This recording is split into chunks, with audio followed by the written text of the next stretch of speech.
Hello everyone, let me introduce myself. I am Anissa Nandarini with NPM 2441101 from Management Class MNG 24B. Today, I would like to present about the market and marketing aspect, especially focusing on marketing mix strategy and market forecasting techniques and business feasibility study.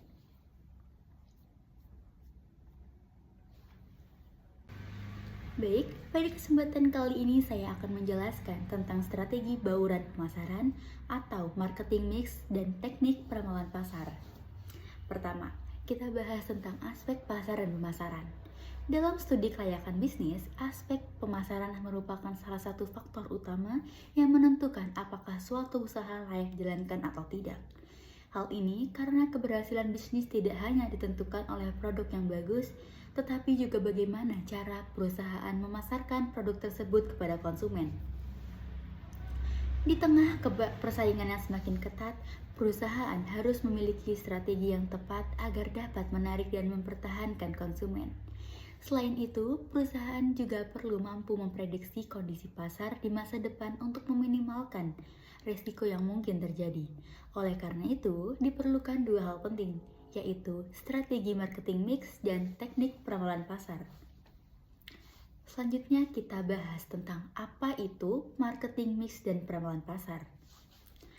Marketing mix atau bauran pemasaran adalah strategi yang digunakan perusahaan untuk memasarkan produk agar sesuai dengan kebutuhan dan keinginan konsumen. Strategi ini dilakukan dengan mengkombinasikan beberapa elemen penting dalam pemasaran. Sedangkan peramalan pasar adalah proses memperkirakan kondisi permintaan atau penjualan di masa depan berdasarkan data dan analisis tertentu. Dengan adanya peramalan, perusahaan dapat mengambil keputusan yang lebih tepat dan tidak hanya berdasarkan perkiraan saja. Ketika kita bahas tentang marketing mix atau 4P. Dalam marketing mix terdapat 4 elemen utama yang sering disebut dengan 4P, yaitu ada product, price, place, and promotion. Kita bahas dulu tentang produk. Produk harus memiliki kualitas yang baik, desain yang menarik, dan manfaat yang sesuai dengan kebutuhan konsumen. Dan price adalah penentuan harga harus mempertimbangkan biaya produksi, daya beli konsumen, serta harga dari pesaing.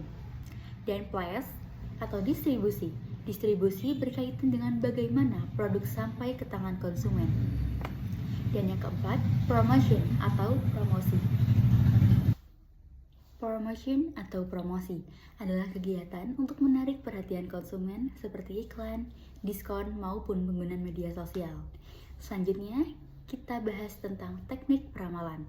Teknik peramalan adalah cara untuk memperkirakan kondisi permintaan atau penjualan di masa depan dengan menggunakan data yang tersedia. Dalam studi kelayakan bisnis, peramalan sangat penting karena membantu pelaku usaha memahami potensi pasar serta mengurangi ketidakpastian. Dengan adanya peramalan, keputusan bisnis bisa dibuat secara lebih rasional dan terarah. Kelima, tujuan peramalan pasar. Tujuan utama dari peramalan pasar adalah untuk mengetahui kemungkinan tingkat permintaan di masa depan. Dengan begitu, perusahaan dapat merencanakan jumlah. Keenam, faktor yang memengaruhi peramalan.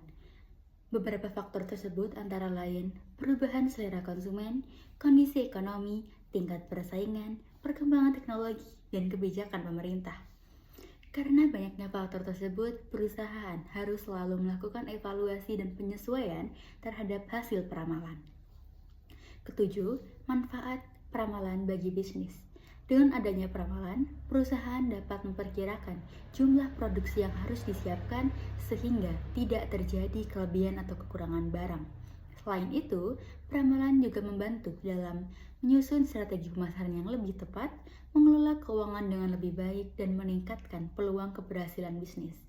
Dengan kata lain, peramalan membantu bisnis berjalan lebih terarah dan efisien.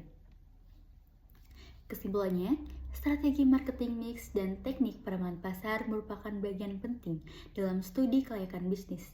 Marketing mix membantu perusahaan dalam menarik konsumen melalui strategi yang lebih tepat. Sedangkan ramalan pasar membantu dalam memprediksi kondisi di masa depan.